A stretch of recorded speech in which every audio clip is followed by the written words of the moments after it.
भारत सरकार, आसाम सरकार आरो बीटीसी सरकारजों थांनाय 2020 मायथाइनि 27 जानुवारियाव बिटिआर गोजोन गोरोबथा बे गोजोन गोरोबथाया जानानै थांदोंमोन। आरो बे गोजोन गोरोबथा बायदियै दिनै 4 बोसोराव गोबां दफाफोरखौ बिटिआर गोजोन गोरोबथानि बे दफाफोरखौ मावफुंजाबाय आरो आद्रा माखासे दफाफोर दंबावो। आरो बेखौ लोब्बा लाखिनानै बिटिआर गोजोन गोरोबथा बे गोजोन गोरोबथानि जे 4 बोसोर आबुं जागोन फैगौ 27 जानुवारियाव 4 बोसोर आबुं जागोन। बै 4 बोसोर आबुं जानायखौ लोब्बा लाखिनानैनो दुलाराय बर' फरायसा आफादा थामथि बिटिआर गोजोन गोरोबथा फालिनो थाखाय साखाफारा जानायखौ नुनो मोन्दों। फैगौ 27 जानुवारि 2024 अक्ट' खालार खालि थामथि बिटिआर गोजोन गोरोबथा सानखौ दुलाराय बर' फरायसा आफादा खुंफुंगोन। क'क्राझार सहरनि ग्रीन गेवलां गेलेग्रा फोथाराव मेहेरगोनां हाबाफारिजों खुंफुंगोन।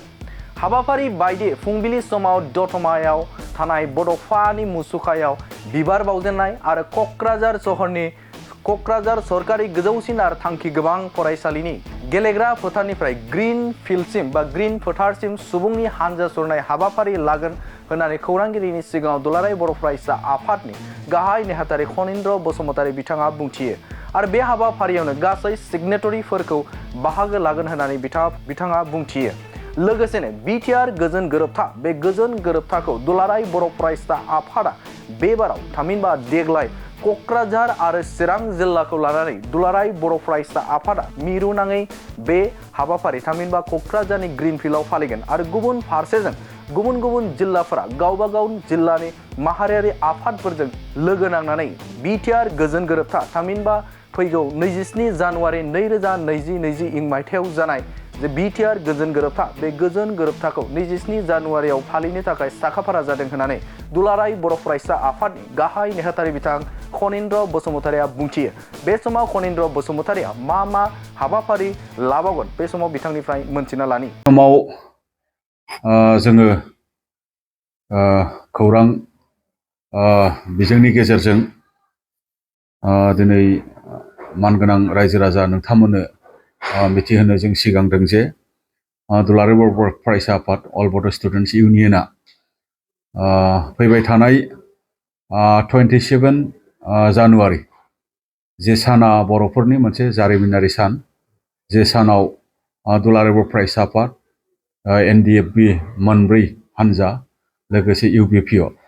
भारत सरकार आरो आसाम सरकारजों मोनसे गोरोबथायाव फैनायनि गेजेरजों बिटिआर गोरोबथा बा गोजोन गोरोबथाखौ जोङो मोननो हानाय जादोंमोन 2020 मायथाइनि 27 जानुवारि खालि। दा फैनानै दिनै जे जोंनि बिटिआर गोरोबथा जानाय बियो 4 बोसोराव दिनै आगान होनो सिगांदों। आरो बे गोरोबथा सानखौनो दुलाराय बर' फरायसा आफादा क'क्राझार जिल्ला दुलाराय बर' फरायसा आफाद आरो चिरां जिल्ला दुलाराय बर' फरायसा आफादनि हेफाजाबजों मिरु एबसु हिसाबै जोङो क'क्राझार टाउनावनो थानाय ग्रीन फिल्डआव जोङो 27 जानुवारि खालि फुंबिलिनि 9 रिंगानिफ्राय जोङो गाजा गोमजायै रायजो राजानि लैहोर बाहागो लानायनि गेजेरजों सानसुमै फरायसाफोरनि लैहोर बाहागो लानायनि गेजेरजों सिगनेटरि आफादफोरनि बाहागो लानायनि गेजेरजों बा दैदेनगिरि बिथांमोननि बाहागो लानायनि गेजेरजों बेखौ जोङो खुंफुंनो थाखाय जोङो लाहार फाहार खालामनाय जादों। दा बेखायनो दिनै नोंथांमोननि मिडियानि गेजेरजों जोंनि साफ्रोमबो मानगोनां रायजो राजा जोंनि मोनफ्रोमबो माहारियारि आफाद बा गुबुन आफादफोर गासैखौबो जोङो खावलायनो लुबैदों जे फैबाय थानाय 27 जानुवारिया जोंनि बिटिआर गोरोबथा सान, जिहेतु बियो जोंनि मोनसे रंजानायनि सान आरो बे रंजानायनि सानाव थेलेबलेबैनो जोङो बे हाबाफारिखौ जोङो खुंफुंनो जोङो लाहार फाहार खालामनाय जादों। आरो बयनिबो अनसायनाय आरो बयनिबो मददनि गेजेरजों बे हाबाफारिखौ जोङो मोजाङै जोङो खुंफुंनो हागोनखौ जोङो मिजिंथिदों। हाबाफारि हिसाबै जोङो फुंबिलि 9 रिंगायाव जोङो दतमायाव थानाय थुलुंगाफुरि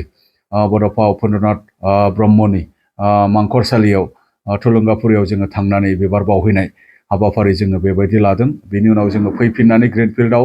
दुलाराय बर' फरायसा आफादनि फिरफिलाखौ जोङो बिरहोगोन दुलाराय बर' फरायसा आफादनि मानगोनां आफादगिरि मुस्रि दिपेन बर' बिथाङा आरो बावहाय बड'फा उपेन्द्रनाथ ब्रह्मनि सावगारियाव बिबार बावजेनगिरि महरै बर' थुनलाइ आफादनि मानगोनां आफादगिरि मानजाथाव सार डक्टर सुरत नार्जारि बिथांखौ जोङो दिनै हांख्रायदों आरो बिथाङा कनसेन्ट होदों नुजानो थाखाय आरो मुंख्लंफोरनो बिबार बावजेनगिरि महरै बड'लेण्ड इउनिभारसिटिनिनो रेजिस्ट्रार डक्टर सुबुं बसुमतारी सारखौ जोङो हांख्रायदों आरो बेबायदिनो बिनि उनाव जोङो रेलि हाबाफारि लादों रेलि हाबाफारिखौ जोङो क'क्राझार टाउनाव जोङो खालामगोन आरो बेनि रेलि जोबखांनायनि उनाव जोङो अपेन मिटिं रायजो राजाफोरनि जोङो मिटिं लादों जे हाबाफारियाव जोंनि गाहाय आलासि हिसाबै बिटिआरनिनो मानगोनां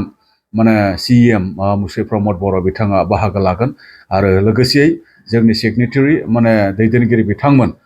जेरावखि थाहैया मानो जेखि आफादाव थाया मानो बिथांमोनखौ जोङो हांख्रायदों आरो गुबुन गुबुन जायगानि माने दैदेनगिरि बा गुबुन गुबुन आफादनि दैदेनगिरि बिबानगिरिफोरनि बाहागो लानायनि गेजेरजों बे हाबाफारिखौ जोङो मोजाङै जाफुंहोनो जोङो दिनै नाजानाय जादों बेखिनि बाथ्राखौ नोंथांमोननो मिथिहोनायजों लोगोसे हाबाफारियाव बाहागो लानो थाखाय आङो दुलाराय बर' फरायसा आफादनि जानानै आङो रोजा रोजायै साबायखर बावनायजों आं गुरैयै खावलायबाय